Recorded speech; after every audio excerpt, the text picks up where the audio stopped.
মানিকগঞ্জের শিবালয়ে উথলি জাফরগঞ্জ সড়কের ৯ কিলোমিটার অংশ খানাখন্দ থাকায় মরণ ফাঁদে পরিণত হয়েছে যাতায়াতকারীদের জন্য। প্রতিনিয়তই সিএনজি অটোবাইক ও অটোরিকশা উল্টে গিয়ে ঘটছে ছোট বড় দুর্ঘটনা। বিকল্প ব্যবস্থা না থাকায় মৃত্যু ঝুঁকি মাথায় নিয়েই চলাচল করছে স্থানীয়রা। মানিকগঞ্জ থেকে আফ্রিদি আহমেদের পাঠানো তথ্যচিত্রে আরও জানাচ্ছেন আব্দুল হামিদ।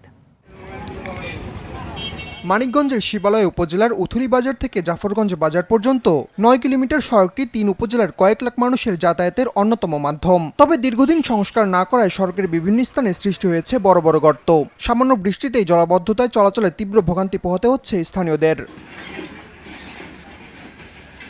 সড়কের এমন অবস্থার মধ্যেও বাধ্য হয়ে মৃত্যু ঝুঁকি মাথায় নিয়ে চলাচল করছে সাধারণ মানুষ।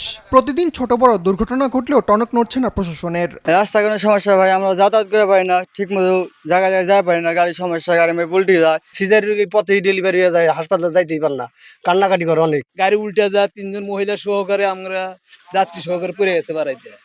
এর আগে 2 জনের পাও ভেঙে গেছে পুড়ে। এমন একটা অসহ্য রাস্তায়, তারপরে তারা আমার গাড়ি খালি নষ্ট হইতেইছি। খুব একটা অসহ্যের মধ্যে আছি। রাস্তাটা ভালো হইলে আমরা একটু আরাম পেতাম। 2026 সালে প্রায় 4.5 কোটি টাকা ব্যয়ে সড়কটি সংস্কারের উদ্যোগ নিলেও ঠিকাদারি প্রতিষ্ঠানের গাফিলতির কারণে কাজ থমকে যায় মাঝপথে।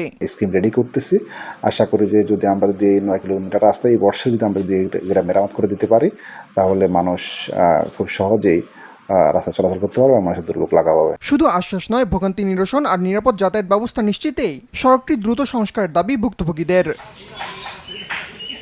আব্দুল হামিদ, RTV।